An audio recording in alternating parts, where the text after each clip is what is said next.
Today is the 46th session of Bhagavad Gita. We are doing 6th chapter, shlokas 43 to 47. Let us start with an invocation. Take a deep breath in. Om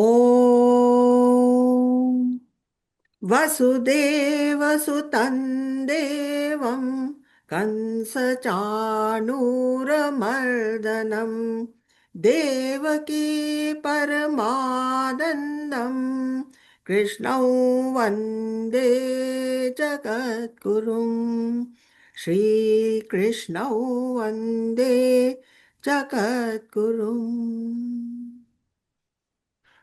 Om Shanti Shanti Shanti.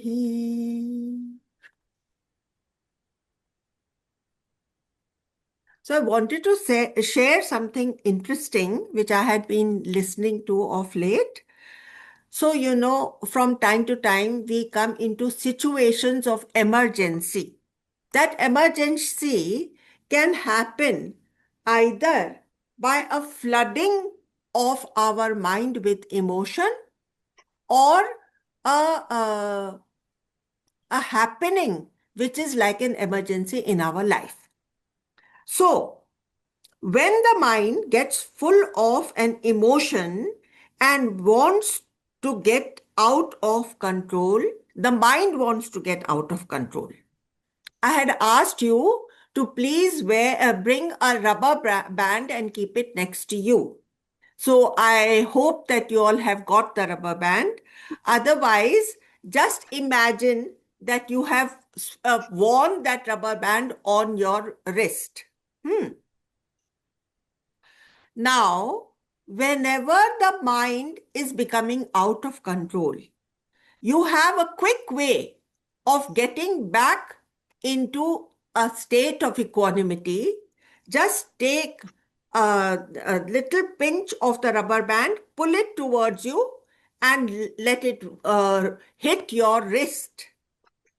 That kind of, the sting of the rubber band will bring you back into control. It will tell you that the mind is running away. You don't need to listen to it. So this is an exercise which you can always have well under within your reach. Just pull the rubber band a bit and let it hit the wrist. This is when you're going through a trying period, when you feel that this mind will go out of control. To bring it back into a state of equanimity, use the rubber band. These are the tricks we have to have up our sleeve if we want to remain equanimous under all circumstances. Now, the other emergency,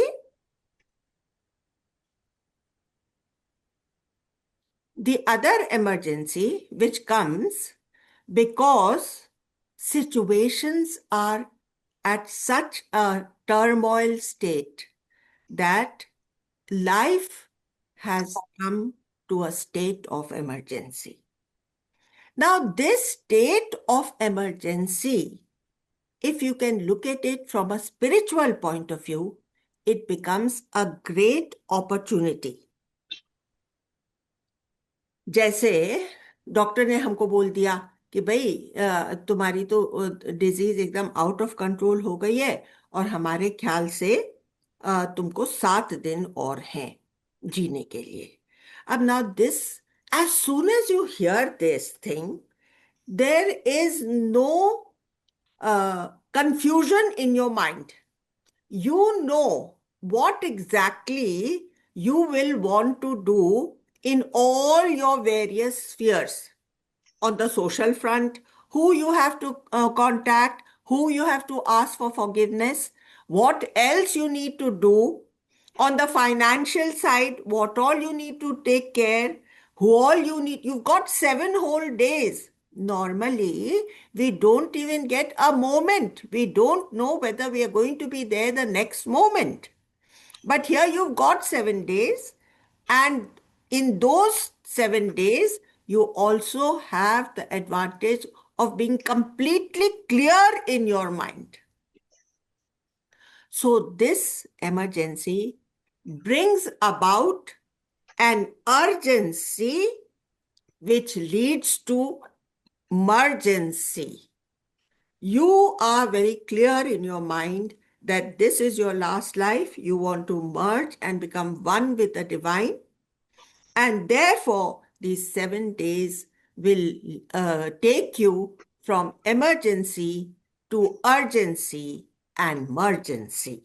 So if you want to write these 3 words just for it to be a memory for you, then please do so.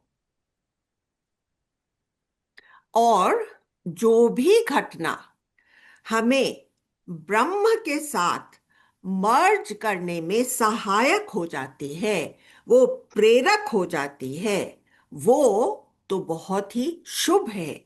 वो कोई बदकिस्मत नहीं है, वो तो हमारा भाग्य का उदय है। मरना तो हम सबको ही है।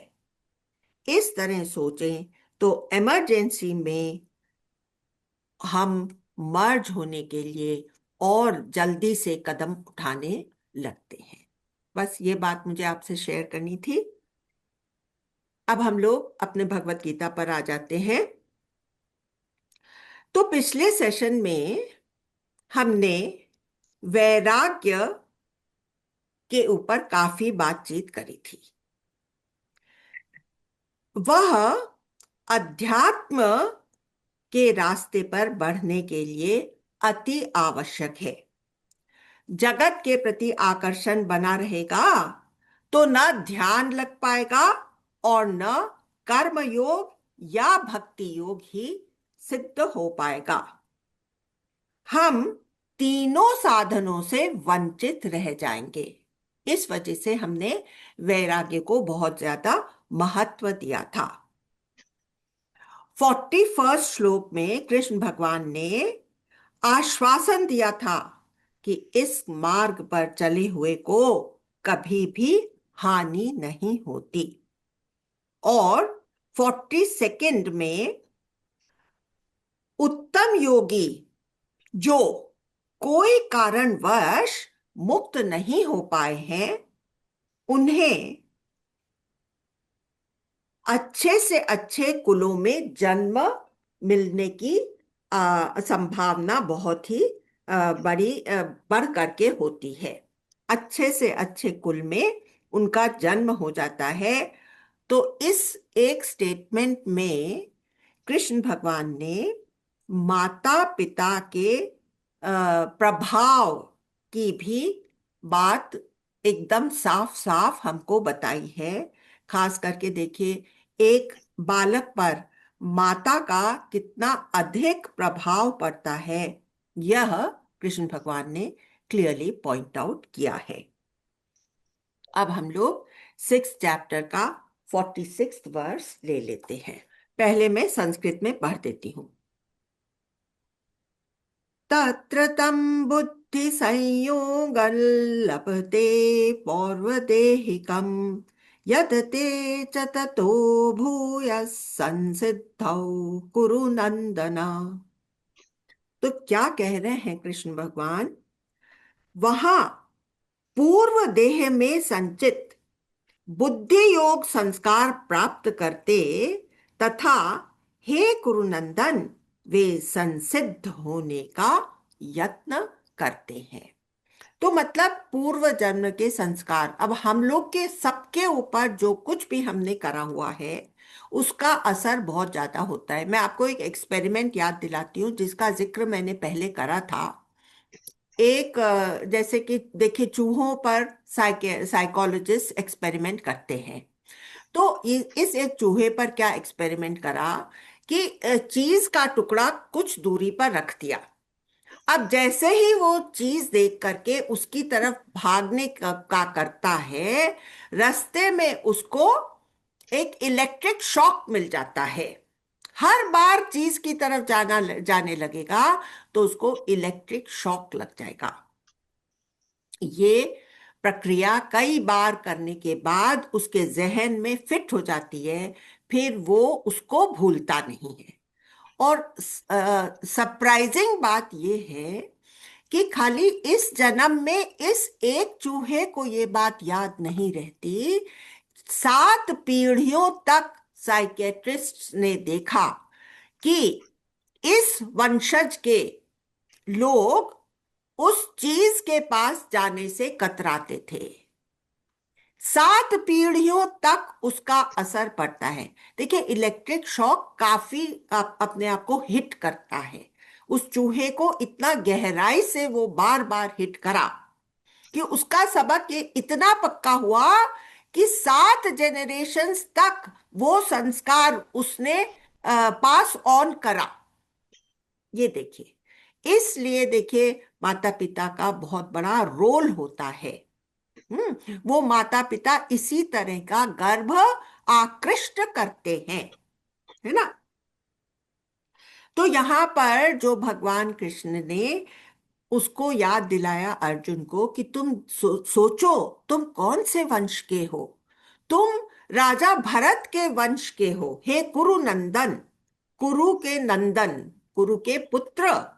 तुम कौन से वंश के हो? राजा भरत के वंश के हो, जो न केवल एक बहुत ही बड़े राजा थे, उन्होंने पूरे भारत को संगठित करा था एक ही छत्र के नीचे, बल्कि उन्होंने आध्यात्म की ओर बहुत ही प्रगति भी करी थी। तो और तो ये तो हमको याद आता ही, ये तो कृष्ण भगवान ने गुरु नंदन कहने से हमको याद दिलाया कि इस तरह का उसका वंशज था।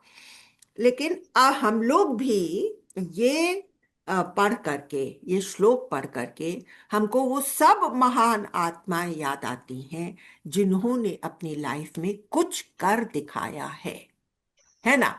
जैसे कि देखिए, शंकराचार्य थे, तो उनके उनका भी जीवन, मतलब उनको हमने भगवान की, ईश्वर की कैटेगरी में डाला, क्योंकि उन्होंने इतना कुछ अपने लाइफ टाइम में अचीव करा था जो कि एक साधारण मनुष्य के लिए संभव ही नहीं हो सकता था।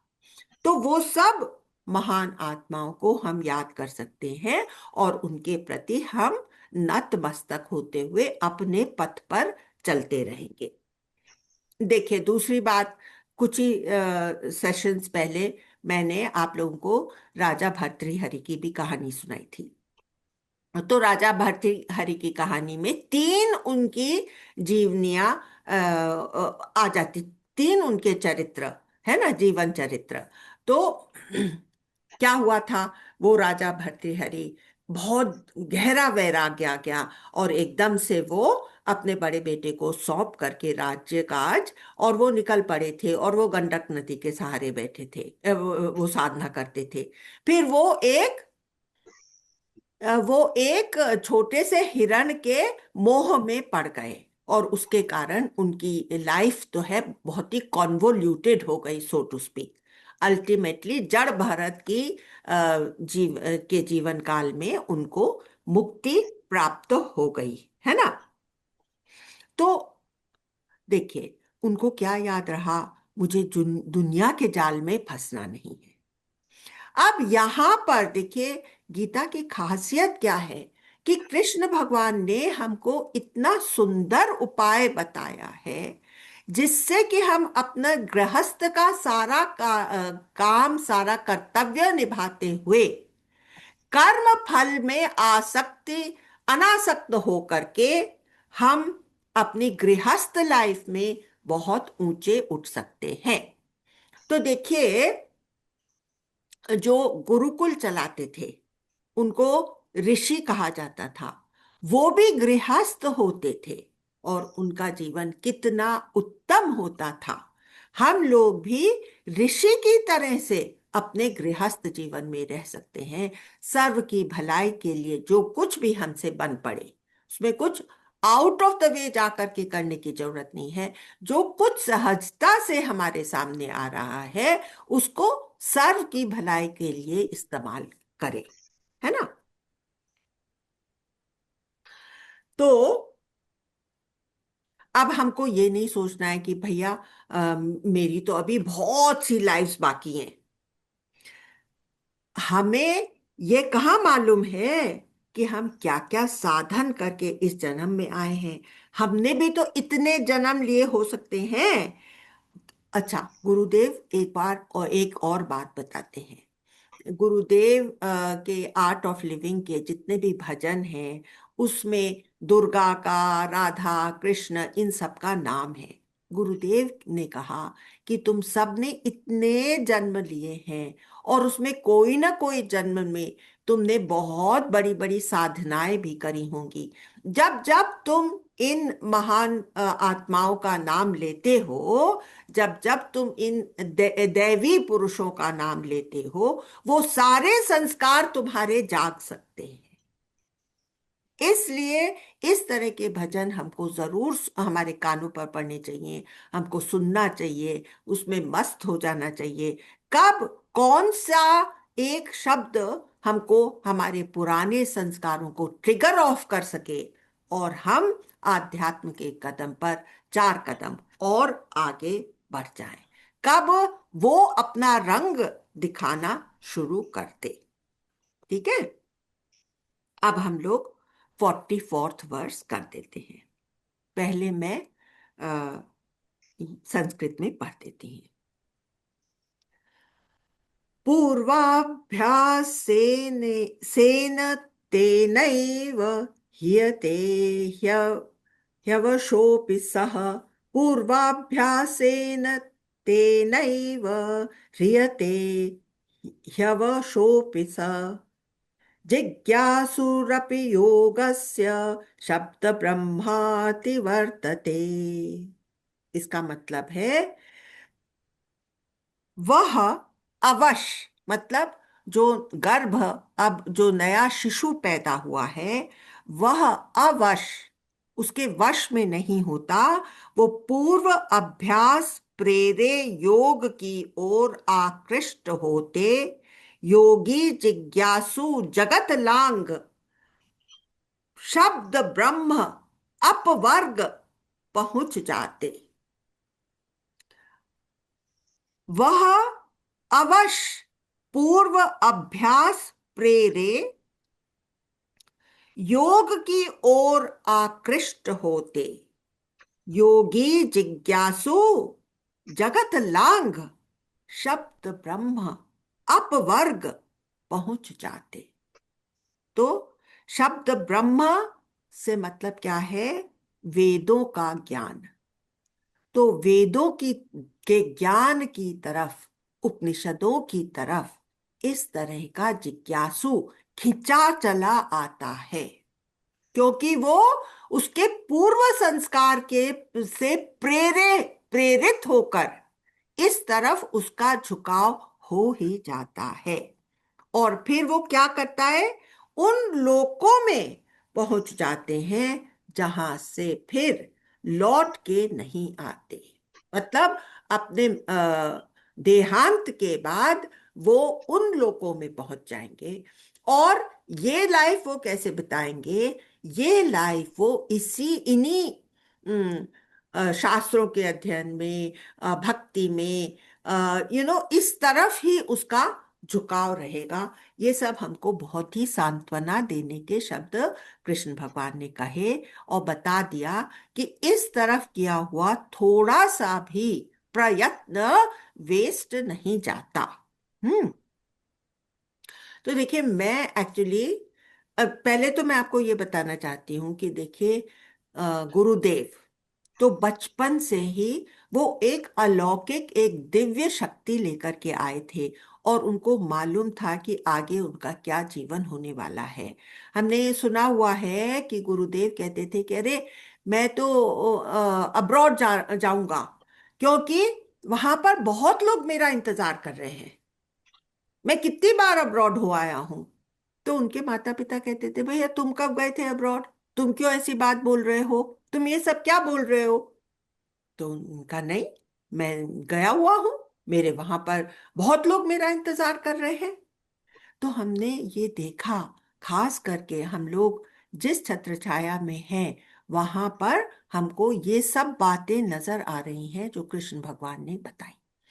और देखिए, गुरुदेव तो ब्रह्मचारी हैं, तो उनका पर्टिकुलर वंशज तो नहीं हो सकता, लेकिन उस फैमिली में से कोई ना कोई ऐसा बच्चा निकल सकता है जिसके अंदर के ये पूर्व के संस्कार होते हैं। और देखिए, ये सब है ना, गुरु परंपरा चली आती है। तो ऐसा करके, या तो कोई इतना ऐसा शिष्य ही कोई गुरुदेव का निकल आए जिसको कि उन्होंने अपने मुख से जन्म दिया है, क्योंकि उन्होंने मुख से ज्ञान सुनाया है, इसलिए वो गुरुमुख कहलाता है।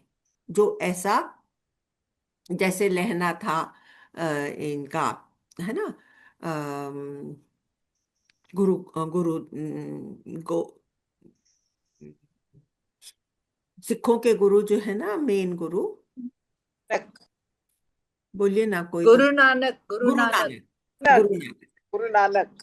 हाँ, तो गुरु नानक ने जिस तरह से उनका शिष्य लहना हुआ, तो इस तरह से कोई भी इस तरह का शिष्य निकल सकता है, या गुरुदेव के ही परिवार में कोई ऐसा बालक पैदा हो सकता है जो पूर्व जन्म के संस्कार लेकर के आया हो, है ना। मैं एक ऐसी लड़की को जानती हूँ। तो वो क्या, उसके यहाँ एक कोई, उनको वो लोग कहते हैं पुजारी जी, पर वो बहुत पहुंचे हुए एक ज्योतिषी भी हैं। तो वो उसको देख करके बोले कि उसको अकेले में बोले कि मैं जानता हूं कि तुमने कहाँ पहले जन्मों में अपनी साधना करी है, और अभी इस लड़की ने अपना ध्येय बनाया है कि ये फाइनेंशियली स्टेबल हो जाए। तो वो कहते हैं कि मैं जब सही समय होगा तो मैं तुम्हें उस स्थान पे ले जाऊंगा जहां तुमने अपनी साधना करी है, और जैसे ही तुम उस स्थान में पहुंचोगी, तुमको वो सारी बातें याद आ जाएंगी, और तुम उस तरफ एकदम ही जैसे उसमें ही समाहित हो जाओगी। वो तुम्हारी जो साधना, जो इतनी ऊंचे स्तर की तुमने साधना करी थी, वो सब तुम्हारे अंदर लौट आएगा, और तुम उसी तरफ, तुम्हारा झुकाव पूरी तरह से हो जाएगा। तो इस तरह से होता है। हमको ये नहीं समझना चाहिए कि भाई अभी पता नहीं हमको तो कितने दिन लगेंगे, ये एक जन्म की तो कहानी नहीं है। लेकिन ये हमारा भी तो पहला जन्म नहीं है ना। हमने भी तो बहुत कुछ हम कहते हैं ना, this person is an old soul. Old soul का क्या मतलब होता है? इसके संस्कार देख कर के लगता है कि ये बहुत दिनों से आध्यात्म के रास्ते पर चला हुआ है। इसके सब तौर तरीके, इसका बोल चाल, इसका ये सब इतना मंजा हुआ है, परिष्कृत है, कि लगता है कि ये तो बहुत ही ओल्ड सोल है। बहुत दिनों से ये इस मार्ग पर चला हुआ है। अब ये तो हुई उन बहुत ही महान आत्माओं की बात। तो 44th वर्ष में आप लोगों को कोई बात नहीं समझ में आई हो तो आप पूछ लीजिए, मैं एक बार फिर से पढ़ती हूं।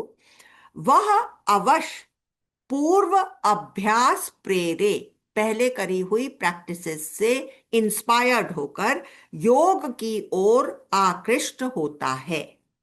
योगी जिज्ञासु, इस तरह का जो योगी है, जो इस मार्ग पर चला हुआ है, वो जगत को लांघ जाता है, भवसागर क्रॉस कर जाता है। किसके सहारे? शब्द ब्रह्म, मतलब वेदों के ज्ञान के सहारे, उपनिषदों के सहारे। और वो कहाँ पहुंच जाता है? अपवर्ग, मतलब जो वो लोक हैं जहां एक बार जाकर के आदमी फिर लौट के नहीं आता। देहांत के बाद ये उसका होता है। ठीक है। अब देखिए, अधिकांश लोगों का क्या तौर तरीका रहता है जगत में। मोस्ट पीपल फॉलो मास रिलीजियोसिटी, मतलब भाई जो पूजा पाठ चलते आए हैं घर में, वो पूजा तो हमने जरूर कर ली। अब हमने कर ली ना वो पूजा, तो मेरा काम पूजा का पूरा हो गया। उनके अंदर में वो खेच नहीं होती, उनके अंदर में वो प्रश्न नहीं होते। वो खाली रिलीजियस पीपल होते हैं, स्पिरिचुअल सीकर्स नहीं होते। तो क्या होता है कि ऐसे लोग जब कोई खास उनके जीवन में बात होने वाली होती है उस दिन जरूर मंदिर जाएंगे, या तो दिवाली पर या गणेश चतुर्थी पर, इस समय जरूर मंदिर चले जाएंगे। बाकी दिन उनको भगवान नहीं याद होता, मतलब अपना एक वो अटेंडेंस लगवा दी, बाकी टाइम मुझे भगवान याद नहीं है। हम्म। तो जैसे अभी कोई स्टूडेंट्स हैं, तो उनको पास होना है, तो एग्जाम में पास होना है, तो उस दिन जरूर वो लोग मंदिर जाएंगे और उस दिन बहुत फर्वेंटली वो प्रार्थना करेंगे कि हे भगवान, बड़े सच्चे दिल से वो लोग प्रार्थना करेंगे कि भगवान मुझे अच्छे नंबरों से पास कर देना। तुझे तो मालूम है मैं कितना चाहता हूं कि मेरा अच्छा करियर हो जाए। अगर मेरे मार्क्स नहीं आएंगे तो क्या होगा। उस दिन बड़े फर्वेंटली, जैसे कि मैं, भगवान मेरा दोस्त है ना। लेकिन ये क्या, इसको हम क्या बोलते हैं? इसको हम बोलते हैं the lower category of of religious people, and the higher category are the spiritual seekers who have this inquiry in their minds. They question, what is this life for? Where is it leading? Who is God? What is his connection with me? How am I connected? How do I become connected? ये सारी बातें उसके अंदर में चलती रहती हैं, है ना। तो और हम लोग को इस लाइफ में कुछ डेडिकेटेड भक्त भी मिल सकते हैं, जो कि नारद भक्ति, नारदीय भक्ति के मार्ग पर चलते हैं। नारदीय भक्ति क्या होती है? वो भगवान के भक्त हैं with the intention of becoming one with them, with the intention of removing all distance between themselves and God. सो इस तरह की, इसको बोलते हैं नारदीय भक्ति। अब देखिए, जो भी जिस कारण से भी एक बीज हमारे मन में, स्पिरिचुअलिटी का एक बीज हमारे मन में घर कर लेता है, वो कभी नष्ट नहीं होता। ये कृष्ण भगवान ने बताया है कि इस तरफ चले हुए का थोड़ा सा एफर्ट भी वेस्ट नहीं जाता। तो अगर वो जैसे कोई घर की छत पर एक बीज गिर गया, अब वहां पर तो वो स्प्राउट नहीं हो सकता, क्योंकि वहां पर तो सॉइल ही नहीं है ना। तो कितने सालों के बाद, हो सकता है 100 साल के बाद, वो घर टूट जाएगा। आफ्टर ऑल, जो चीज बनी है वो एक ना एक दिन बिगड़ेगी, तो टूट जाएगा। तो फिर उसकी छत गिर जाएगी ना। छत गिरने के बाद बीज कहाँ गिरेगा?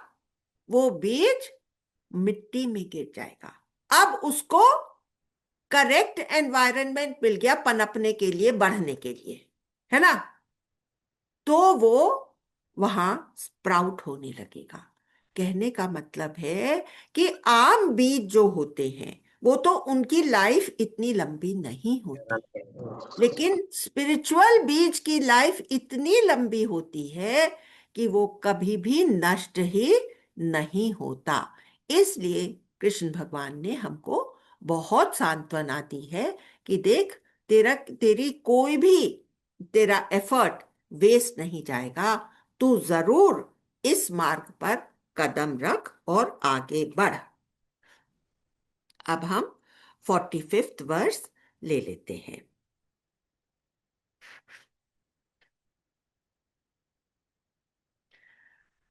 प्रयत प्रयन्ताद्य प्रयत प्रयत्नाद्य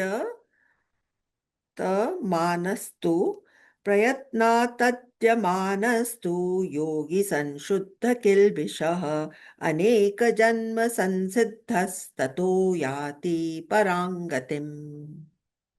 कह रहे हैं कि अनेक जन्म संसिद्ध योगी जतन से अभ्यास जो करता है, सब पापों से शुद्ध होकर साधन से परम गति पाता है। सब सब साधन से सब सब पापों से शुद्ध। किसके कारण वो शुद्ध हो सकेगा पापों से? ये जब वो साधन करता रहेगा, कोशिश करता रहेगा, सत्संग आता रहेगा, एक एक शब्द वो ऐसे पकड़ लेगा, जैसे वैराग्य का पकड़ा था अलका जी ने लास्ट टाइम। उन्होंने कहा कि ये वैराग्य की सारी बातें मुझे बहुत अच्छी लगी। तो जो कुछ भी हमारे अंदर कमी होती है वो किस दिन हम पकड़ लेते हैं, और फिर हम अपना निर्णय कर लेते हैं, अपने मन में गहरा निर्णय कर लेते हैं कि मुझे ये बात नहीं छोड़नी है। इस तरह से हमारे पाप जो है ना वो खत्म होते रहते हैं। जो भी प आप जो भी हमको भगवान से दूर कर रहे हैं, अपने आप से दूर कर रहे हैं, ऐसी सब चीजें हम छोड़ते रहते हैं और हम इस मार्ग पर आगे बढ़ते रहते हैं। बार बार कृष्ण भगवान कहते हैं यत्न करते रहना है। अगर हम कहेंगे भाई जिस दिन मेरा मन होगा उस दिन मैं सत्संग चली जाऊंगी, जिस दिन मेरे को अंदर से शांति फील हो रही होगी उस दिन मैं मेडिटेशन में बैठूंगी, तो ऐसे योगी का कल्याण नहीं हो सकता। उसमें रेगुलरिटी चाहिए, एक अंदर से ये भाव चाहिए कि मुझे जल्दी जल्दी बढ़ना है। गुरुदेव ने कहा है हर रोज हमें सुदर्शन क्रिया करनी है, तो हमें करनी है।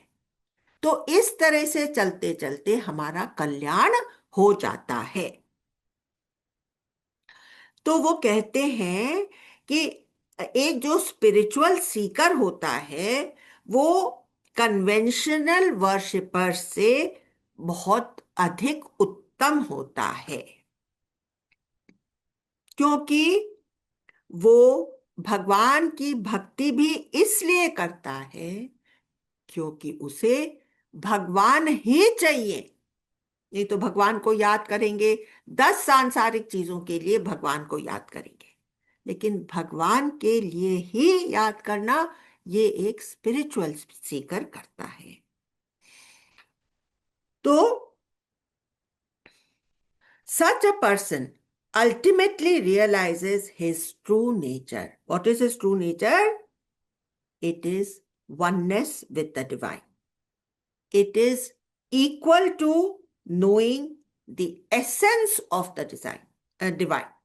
जब उसका सार जानेंगे तभी ये समझ पाएंगे कि जो मेरे अंदर बैठा हुआ है, विराजमान है, वो ही तो सबके घट में बैठा हुआ है, और वो ही मेरे इष्ट के भी हृदय में वो ही बैठा है।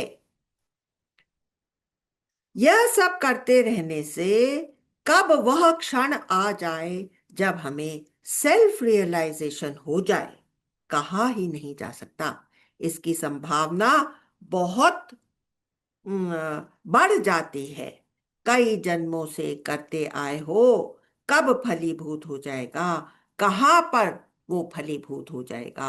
हो सकता है कि तुम कोई तीर्थ में गए हो, अब वहां पर सडनली तुम्हारे अंदर कुछ जाग जाए। हो सकता है कि तुम कोई हॉस्पिटल में गए हो, वहां पर किसी को देख करके तुम्हारे अंदर के संस्कार जाग जाए, है ना। ये जो लाइफ है ना, ये एक बहुत बड़ा ह्यूमन एडवेंचर है। कुछ लोग कहते हैं हमें स्पिरिचुअलिटी पसंद नहीं आती, हमको तो देखो ये सब जो दुनिया की चीजें हैं हम इसको सही तरह से निभा लें, बस यही हमारे लिए ठीक है। या हम इस जगत से थोड़ी थोड़ी खुशियां जो अपने लिए खींच लेते हैं, उससे हमारी जिंदगी जीने लायक बन जाती है। ज्यादा लोग इसी तरह से बात करते हैं ना।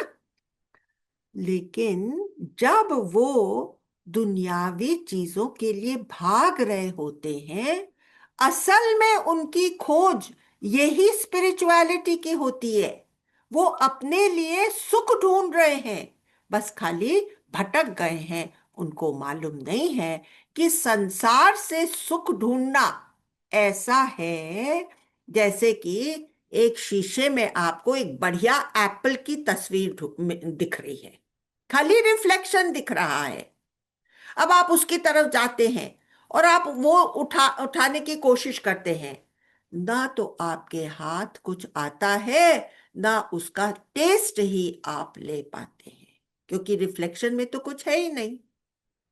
तो जब वो दुनियावी प्लेजर्स के पीछे भागते होते हैं, तभी भी असल में वो उसी की खोज में लगे हुए हैं जिसकी खोज में स्पिरिचुअल सीकर्स लगे हुए हैं। अब मैं 46 श्लोक आपके लिए पढ़ देती हूँ।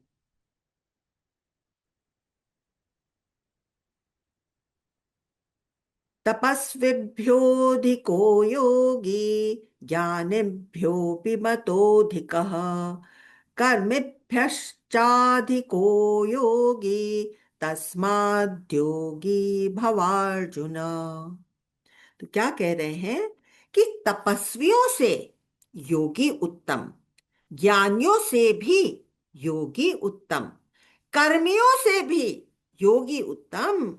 सो हे अर्जुन, तू योगी ही बन।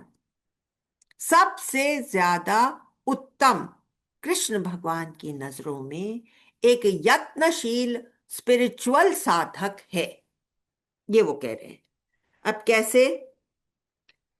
46 श्लोक में सेल्फ इंक्वायरी की तरफ बढ़े हुए साधक साधक की बात बताते हैं। जो तप में लगे हुए हैं, हो सकता है वे इनर इंक्वायरी नहीं करते हो, वे ब्रह्म व स्वयं को तत्व से जानने की कोशिश नहीं कर रहे हैं। बस मुझे तो भैया तप करना है, व्रत करना है, ये सब चीज में करना, हवन करना है, लेकिन अगर मैंने उसको जानने की ही कोशिश नहीं करी, तब मैं ज्यादा आगे इस जन्म में नहीं बढ़ पाऊंगा। क्योंकि देखिए, ये बात समझने की है, शारीरिक साधनों से अल्टीमेट ट्रुथ नहीं जान सकेंगे, उनसे एक स्पिरिचुअल सीकर बेटर है। बहुत से लोग ज्ञान का अध्ययन करते हैं, किस लिए करते हैं? कि उनको एक अच्छा जॉब मिल जाए, वो कर्मकांडी पंडित बन जाएं, वो बहुत सा धन कमा सकें। वो लोग इसलिए ज्ञान का पठन पाठन नहीं कर रहे, जो कि वो उस परमात्म तत्व को समझ ले, इसके लिए वो नहीं कर रहे होते हैं। मुझे फलानी यूनिवर्सिटी में head of the philosophy department बनना है, मेरा अच्छा खासा वेतन हो जाएगा। तो ऐसे लोगों से एक आज का पैदा हुआ स्पिरिचुअल सीकर बेटर है। पैदा कैसे हुआ? आज मेरे मन में स्पिरिचुअलिटी जगी है, आज कोई ऐसे शब्द मेरे कानों पर पड़े हैं कि मैं उस तरफ उद्यत हुआ हूं, तो मैं आज का ही योगी हुआ। लेकिन ये जो आज का योगी है, ये उस तरह के पंडित ज्ञानी से बेटर है, ये कृष्ण भगवान कह रहे हैं। उनका लक्ष्य सेल्फ रियलाइजेशन होता ही नहीं है, उनसे तो ट्रू स्पिरिचुअल सीकर बेटर ही है, even if he is in his initial stages of Sadhana, he is more likely to arrive at the truth। अच्छा, फिर कर्मी से, कर्मी का भी वो बताते हैं। कर्मी का मतलब कर्म कांडी, जो कर्म कांडी में निपुण हो गया है। तो कर्म कांड किस लिए हमारे पूर्व मीमांसा में इसका शुरुआत ही कैसे हुई थी? कर्म कांड ये है कि जो कुछ भी मैंने पिछले जन्म में गलतियां करी, वो मेरे हॉरोस्कोप में आ गया। अब मुझे उनका निवारण करना है, तो मैं फलाने फलाने अनुष्ठान करूंगी। अब इस जन्म में मेरी ये कामनाएं हैं, उसके लिए, उसको प्राप्त करने के लिए मैं ये कर्म कांड करूंगी, तो वो सब मुझे मिल जाएंगे, मेरे पुराने पाप धुल जाएंगे। I have taken life in my own control. I am not going to ask him to correct this thing और that thing in my life. I can do it. So this is becoming responsible. But a karma kandi gets lost in all the ritualistic pujas, and they are mainly to achieve something in this lifetime. धन की कामना, पुत्र की कामना, राज्य की कामना, कुर्सी की कामना, इन सब को लेकर के कर्मकांड होते थे। तुम अच्छे कर्म करो, तुम अपने सही रास्ते पर चलो, तुम भलाई करो औरों की, और तुम कर्म कांड से जो जो भी चीजें तुम चाहते थे उसको तुम पूर्ण करो। ये था कर्म कांड। तो कृष्ण भगवान कहते हैं कि इस तरह के कर्मकांडियों से भी एक spiritual seeker, he is more likely to arrive at the truth and become self realised in this very life time. All this is very logical. Are you finding it logical? Do you have anything to say on this, or shall I proceed? So But now, even the fasting and all that people do, yes, it is motive driven. Motive driven, कि भाई मेरे बच्चों को लंबी आयु मिले, मेरा पति सही सलामत रहे, ये सब चीज को लेकर के भी फास्टिंग करते हैं। इसलिए नहीं करते हैं कि भाई मेरे शरीर को मुझे स्वस्थ रखना है, जिससे कि ये शरीर मेरे लिए बाधा नहीं पड़े मेरे अध्यात्म के मार्ग पर। इसलिए हम नहीं करते कोई व्रत उपवास। हमारा जो लक्ष्य है ना वो चेंज हो जाता है, और उस लक्ष्य के चेंज होने से the whole thing becomes like a again it फसाओस अस इन अ चक्र, है ना। अब हम 47th वर्स करते हैं। 47th verse, 6th chapter.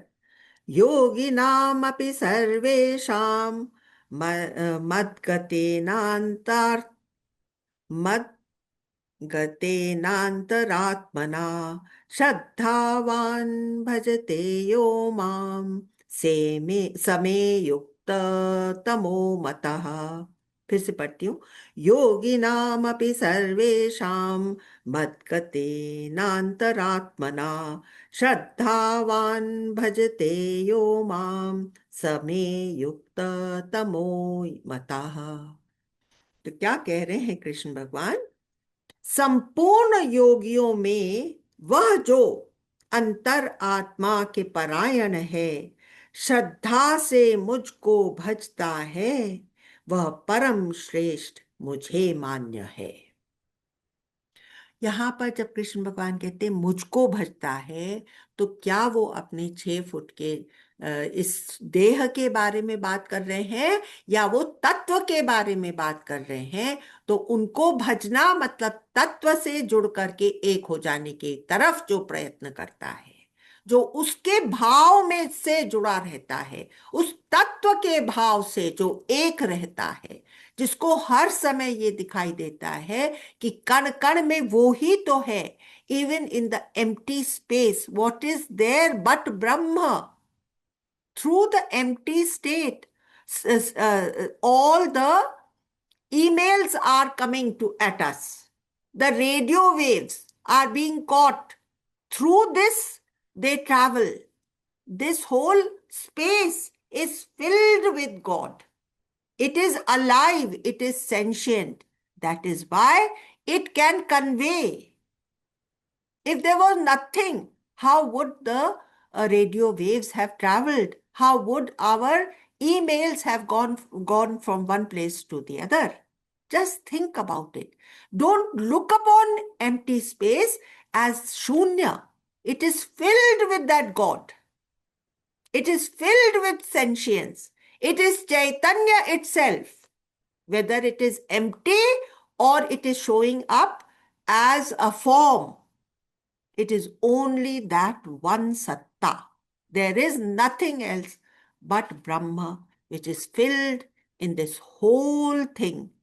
We see everything through this, we hear everything, we appear in this, we disappear in this.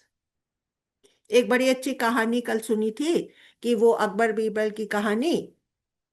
तो अल्लाह अकबर कोई कर रहा था, तो सब लोग उनकी तारीफ कर रहे थे। अकबर कर रहा था तो सारे दरबारी उनकी तारीफ कर रहे थे। तो बीरबल ने कहा, अरे जहां पना, आप तो अल्लाह से भी ऊपर हैं। तो उन्होंने कहा, ये तुम क्या ब्लास्फेमी कर रहे हो? ये कहने के लिए मैं तुम्हारा सिर धड़ से अलग कर देता हूं। तो उसने कहा कि अरे, इतनी जल्दबाजी क्यों कर रहे हैं आप? मुझे मोहल्लत तो दीजिए, मैं आपको प्रूव करके दिखाऊंगा। तो फिर वो एक दिन अपने उसमें बैठे थे दरबार में, और वो एक चोर आया। तो वो 10 बार चोरी कर चुका था, और 10 बार वो जेल जा चुका था, और अपनी टर्म काट करके फिर वो बाहर निकलता था, और फिर वो अपने चोरी के धंधे में लग जाता था। तो जहां पनाह ने कहा कि अब मैं इसे खाली इसमें नहीं डालूंगा जेल में, अब मैं इसको अपने राज्य से ही एग्जाइल कर देता हूं, बहिष्कृत कर देता हूं। तो बीरबल के कान खड़े हो गए। वो उसी समय उठ करके बोला कि देखिए, इस एक बात में आप भगवान से भी ऊपर हैं, क्योंकि भगवान अपने राज्य से किसी को निकाल ही नहीं सकते। उनका तो राज्य ही इन्फिनिट है, तो वो कभी भी किसी को निकाल नहीं सकते, और आप तो इसको अपने राज्य से निकाल सकते हैं। तो वो फिर मंद मंद मुस्काने लगा, और उसको अपना आंसर भी मिल गया। ये देखो कितनी चतुराई से बीरबल ने उसको ये बात बता दी, और वहां पर तो उसको और ऊपर दिखाया ना, ऊपर ही बैठाया ना। वो हर तरह से खुश हो गया। तो कृष्ण भगवान कहते हैं कि सब योगियों में जो श्रेष्ठ है वह तो एक स्पिरिचुअल सीकर ही है,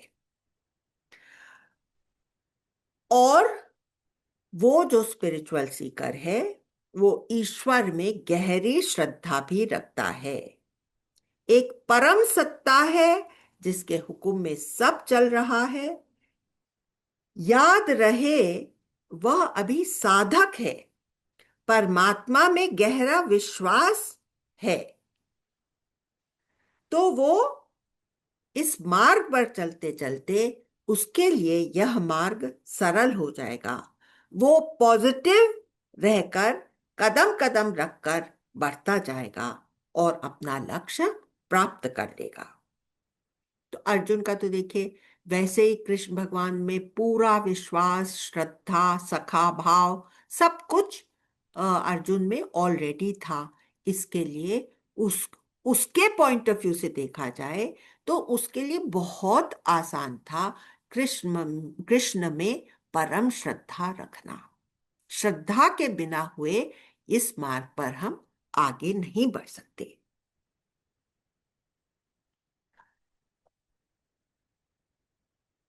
अब मैं तो देखिए, यहां पर आकर के हमने छठा अध्याय पूरा कर लिया, और अब मैं आपको ये बताना चाहती हूं कि हम एक बहुत ही खूबसूरत पड़ाव पे आ गए हैं।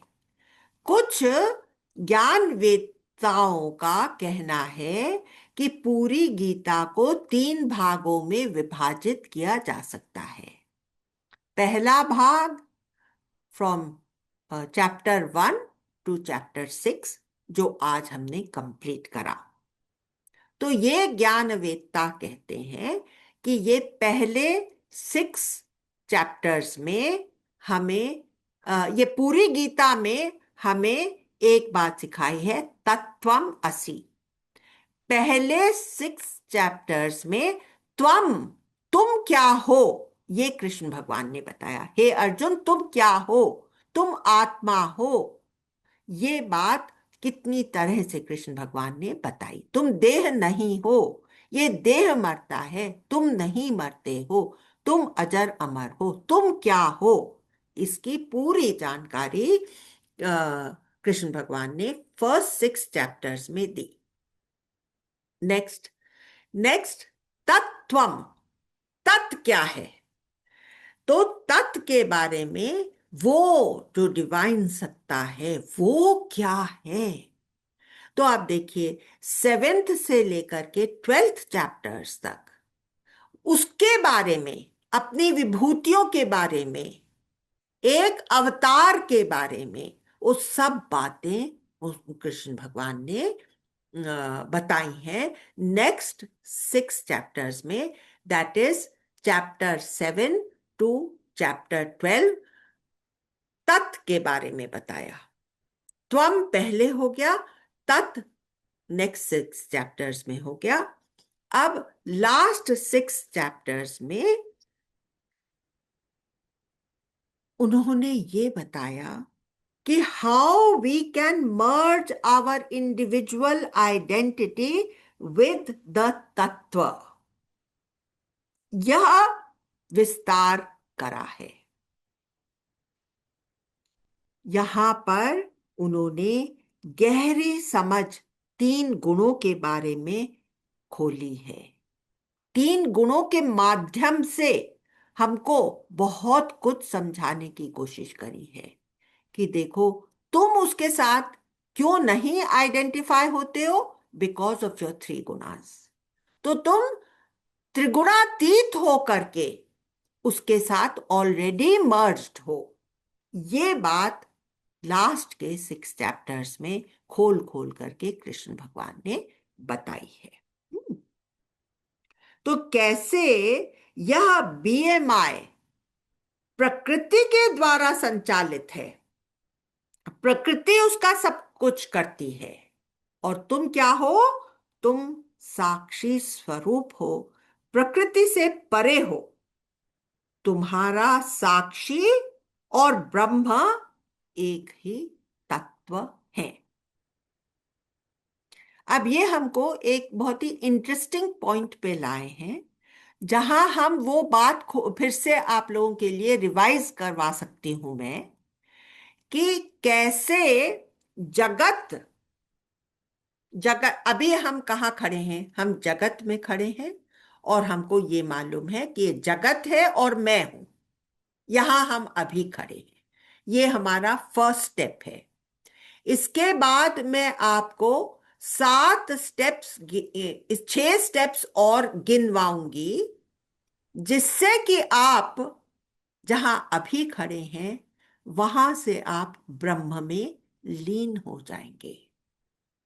इसमें क्या है, हम इस स्थूल ग्रॉस वर्ल्ड मैटर से कैसे सूक्ष्म, फिर थोड़ा सा और सूक्ष्म, फिर नेक्स्ट सूक्ष्म, फिर नेक्स्ट सूक्ष्म, और 7th लेवल पर आकर के हम मात्र ब्रह्म हो जाते हैं।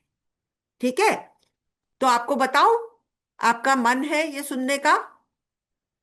एक जने ने तो हाँ बोल दिया। अच्छा, ठीक है। हम्म। तो where am I just now? जगत है और मैं हूं। This is the first step. हाँ, अभी ये जगत क्या है?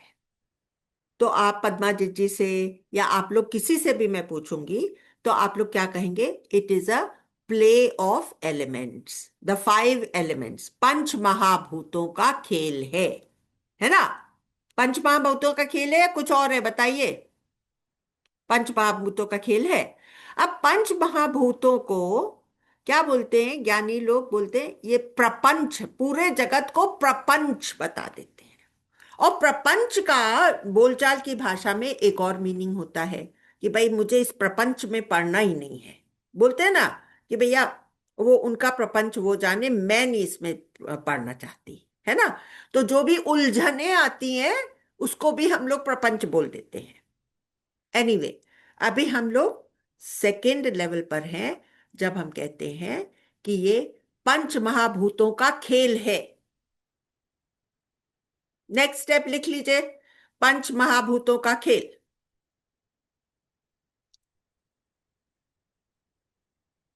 पंचभूत विलास। तो फिर ये पंच महाभूत क्या है? ये तो सब माया है। माया इज अ लिटिल मोर सूक्ष्म देन द पंच महाभूत, है कि नहीं? पंच महाभूत ग्रॉस, पृथ्वी, जल, अग्नि, ये सब ग्रॉस है। इसको हम क्या बोलेंगे? Little little subtler than that is the word maya. तो हम बोल सकते हैं माया विलास। पंच महाभूत विलास से हम आ गए माया विलास। ये हो गया थर्ड पॉइंट, थर्ड लेवल। हाँ, तो माया क्या है? माया तो चैतन्य तत्व से निकली हुई है, तो वो चैतन्य का ही हिस्सा है। तो फिर उसको क्या बोलते? चित्त विलास। अब हम आ गए चित्त विलास। चित्त नहीं, चित्त, त के नीचे हलंत, चित्त विलास। तो चित्त विलास क्या हुआ? चित्त तो कभी विलास करता ही नहीं। चैतन्य तो स्थित है, स्थिर है, अचल है। इसलिए उसके साथ विलास शब्द ठीक से फिट नहीं होता। तो हम क्या बोलेंगे? चित्त विवर्त। It is an appearance in the chaitanya tattva. ये कौन सा? अभी देखिए, हम फिफ्थ स्टेप पर आ गए, जिसमें हम कह रहे हैं चित्त विवर्त। ठीक है? चित्त विवर्त में हम हमारे जितने संसार के एक्सपीरियंसेस हैं, जो हम कर रहे हैं, जो हम एक्सपीरियंस कर रहे हैं, वो सब, जो हमारे से एक्शंस हो रहे हैं और जो हम एक्सपीरियंस कर रहे हैं, वो सब इस चित्त विवर्त के अंदर हो रहा है। हाँ, तो ये हो गया फिफ्थ। तो ये चित्त विवर्त में क्यों हो रहा है? क्योंकि ये जो चैतन्य तत्व है, ये ऑल परवेडिंग है। कहीं पर भी ऐसा है क्या कि वो परवेड नहीं करता? ये ऑल परवेडिंग है। तो इसलिए इसको बोला जाता है चिन्मय। ये सिक्स्थ स्टेप हो गया। हम एक स्टेप और सूक्ष्म की तरफ आ गए, चिन्मय। अब देखिए, जो परवेडिंग होता है, जैसे कि एक कमरा है, अंधेरा कमरा है, उसमें आपने लाइट का बल्ब जलाया, तो light has pervaded the whole room, है कि नहीं? परवेड हो जाता है कि नहीं? या हमने एक कमरे में अगरबत्ती जलाई, तो the fragrance is pervading the whole room. लेकिन इस परवेडिंग में एक थोड़ा सा दूरी रह जाती है, क्योंकि द कमरा, the room can exist without light also. The room can exist without the fragrance also. तो ये वाला परवेडिंग थोड़ा इतना ठीक नहीं है। What is the kind of pervading that we are looking for to merge with that Brahman? We are looking for the way that water pervades the wave. Is there an existence of the wave without the water? No. Can the wave exist without water? No. So, when it cannot exist, that is the kind of pervading we are looking for. Because we know that the Brahman is the Upadeya Karan, the material cause and the existential cause. So how do we word that kind of pervading? That is worded by saying Chinmatra, only Brahman, only Chaitanya. So that is not Chinmay, because Chinmay में वो problem होती है कि वो light के बिना भी कमरा एग्जिस्ट कर सकता है. That's not the kind of pervading we are looking for. We are looking for that pervading where it is only that. So the last step is Chinmatra. You understand? Who all have written all these 7 steps? Everything is written now, because you'll have to go over it to really absorb the subtlest meaning of this reduction, 7 stage reduction from Jagat to Brahma. The merging, we are talking about the merging. We had begun with emergency, urgency, and mergency, and we have ended our 6th chapter on the same note, merging with the Brahman. Now I will take you through a quick dhyan. This dhyan, I am only giving you pointers. Whenever you sit for meditation, you may take go along these lines to take you into deep meditation. So today our meditation will be short, but it will be a very different and deep meditation. Okay, तो अब हम एक छोटा सा प्रयोग करने जा रहे हैं. अभी मैं केवल इसका स्वाद आपको चखा देती हूं. कुछ बिंदु बता देती हूं जिनको स्पर्श करते हुए आप स्वयं ध्यान की गहराइयों में उतर सकते हैं. यह आपको स्वयं करना होगा जब आप खुद मेडिटेशन में बैठेंगे. कुछ क्षणों के लिए आप शरीर को समग्रता से महसूस करिए. मैं बोलना बंद कर रही हूं. आप अपने आप को, अपने पूरे शरीर को अंदर से महसूस करिए. अब सांसों की लड़ियों से जुड़ जाइए. सांस वह कड़ी है जो जगत से अंतः तक ले जा सकती है. जैसे जैसे मन स्थिरता को पाएगा, आप देखेंगे कि आपका सांस गहरा और मंद होता जाएगा. आपका लक्ष्य क्या है? अपने अंदर के असीम मौन में उतरना. यह वो शांति है जो सब स्वरों का उद्गम, सोर्स का लोकेशन है.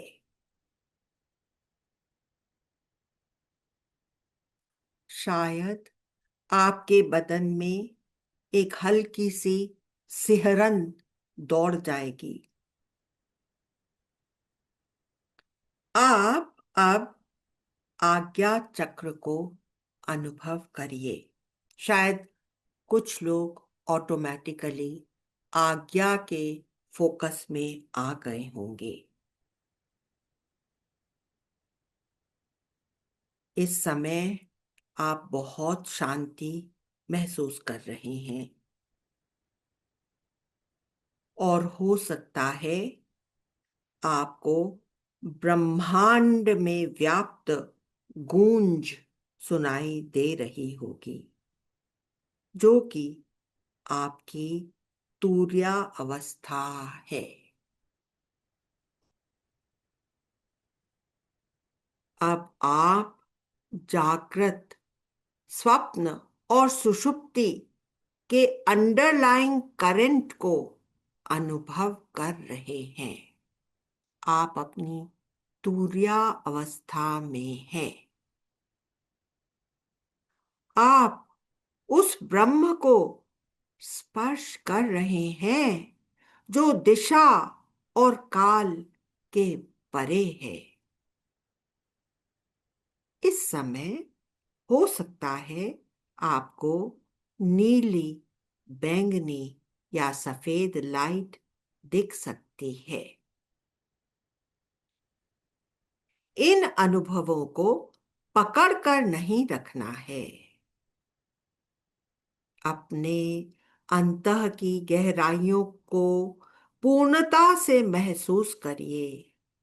शरीर के एहसास को छोड़कर, बॉडी कॉन्शियसनेस को छोड़कर आप अंदर ही अंदर बहते चले जा रहे हैं.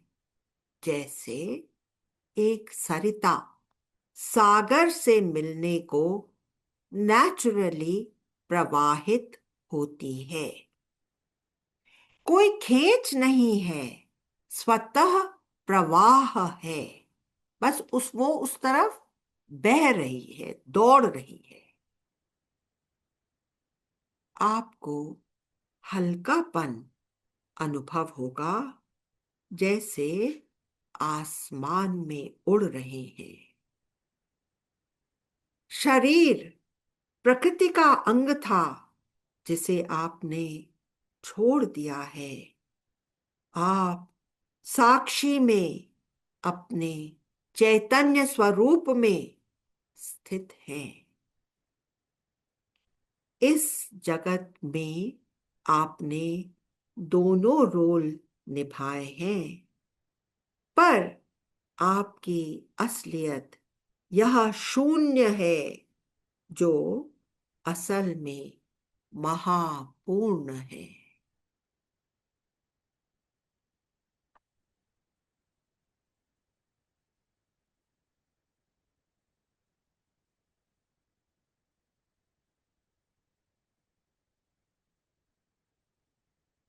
अब हम थोड़ी सी शेयरिंग ले लेते हैं।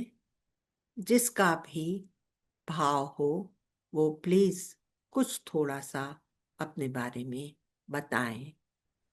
एक तो हमको ये अच्छा लगा, अर्जेंसी, हाँ इमरजेंसी, और फिर मर्ज कर जाएंगे, इमरजेंसी। हाँ वेरी नाइस। इमरजेंसी से अर्जेंसी से मर्जेंसी, है ना?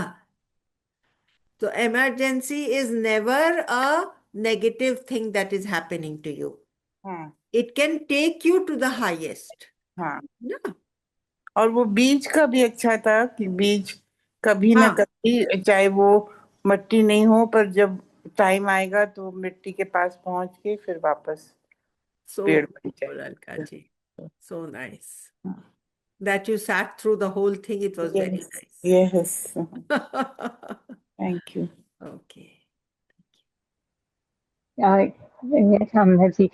So I was really zapped when I realized that the spiritual yogi is better than even the karma kandi, the karmi, the Yes. jnani. That was an eye opener. And Yes. even if it has a very basic, it gives us a lot of hope because we are just beginning. So even the beginners on this path are better off than them. हाँ. But you don't know. You feel that you are just beginning, but you may have done so many lifetimes of sadhana. Gurudev says कि एक भजन की एक पंक्ति से तुम ऊपर चढ़ जाओगे, वो तुम्हारे अंदर ट्रिगर हो जाएगा, मालूम है? Yes. So don't think it is the beginning, because you have to repeatedly remind yourself this is your last life. You are going to be self-realized. You know, even that sections of the Gita, like you said, first to the sixth, Ha. the division, is you know, is Tvam. Tvam. Ha. Then is Tat. Tat. And then is the merging. That is the merge. Yes. And Amlaji, when you spoke of elements, you know, this is what Guruji, I heard Guruji say, Ha. like जिसे भूमि जैसी सहनशीलता है, Ha. पानी जैसी तरलता है, विनम्रता, अग्नि जैसी शुद्धता है, वायु जैसी सूक्ष्मता है, और आकाश जैसे सर्वव्यापी सब जगह, वो भगवान है. Wow. You have it, and it is Bhagavana. beyond the three states of being. You know why it is Bhagavana? Bha Yeah. is Bhumi. Bhumi, Va yes. is Vayu. Vayu, yes. Ga is Gagan. Bhaga, Va, and Na is Neer. Neer. Ha. And Na. Need. Neer. What is need? No, Pani. Pani, pani. Ha. Apa, Pani. apa, as they say, Yeah. apa. Thank you. Bye-bye. Thank you. Thank you so much. Thank Thank you. you. Next Tuesday now.